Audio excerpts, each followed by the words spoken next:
Hey there! Welcome to Horror Hub's True Crime on this day. Today we'll give you the details on the murder of singer-songwriter Sam Cooke, who was shot and killed by a motel manager on this day, December 11th, 1964. Cooke was only 33 years old when he was shot to death, and he was famous for tons of songs, like Summertime and Twistin' the Night Away. I really like that second one.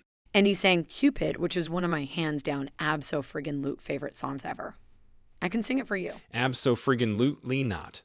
You're no fun. Anyways, Sam Cooke was shot and killed at this motel, which you can see on screen now. That's the motel back in the day. Here's what it looks like now. Just an empty parking lot. Pretty uneventful. According to reports, and by the way, even after all these years, there's a lot of skepticism and confusion around his death. We'll cover that stuff later, but just putting it out there. Allegedly. Yeah, allegedly.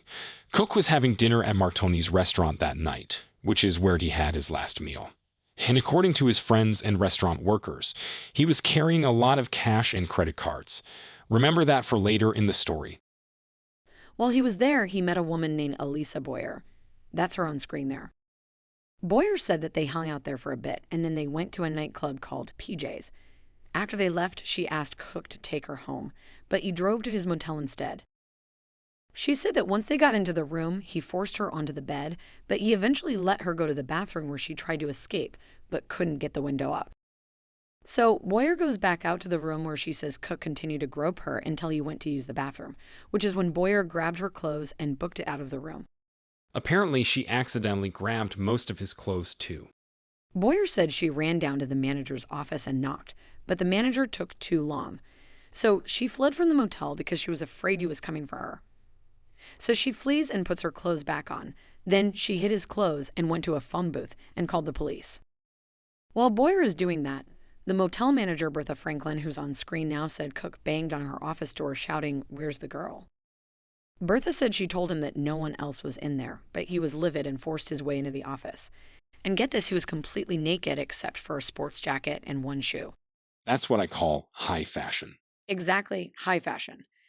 Here's a quote of what Bertha told police. She said, "He fell on top of me and tried to bite him through that jacket. Biting, scratching, and everything. Finally, I got up when I kicked him. I run and grabbed the pistol off the TV and I shot at close range 3 times." Only one of those shots hit Cooke, though. After Bertha shot him, Cooke says, "Lady, you shot me." Bertha said that he seemed confused, but then tried to attack her again. She hit him in the head with a broomstick, and he fell to the floor and died. Cooke's certificate of death said gunshot wound of chest perforating heart and both lungs with massive hemorrhage as the cause of death. So, that's one version of events. But like we said, there was a lot of skepticism about what happened that night. Some say that Boyer knew Cooke had money and waited for him to leave the room before trying to rob him and run away. Boyer, who's on screen wearing a disguise as she testifies 5 days after Cooke's murder, was arrested in Hollywood about a month later for prostitution. The motel where Cooke was killed was a well-known hangout for hookers. So, basically, some are saying that what probably happened is that Sam paid for Boyer's services, and when he stepped into the bathroom, she ran out with his cash and credit cards. In 1979, Boyer was found guilty of second-degree murder in the death of a boyfriend. Services. That's what they'd all say.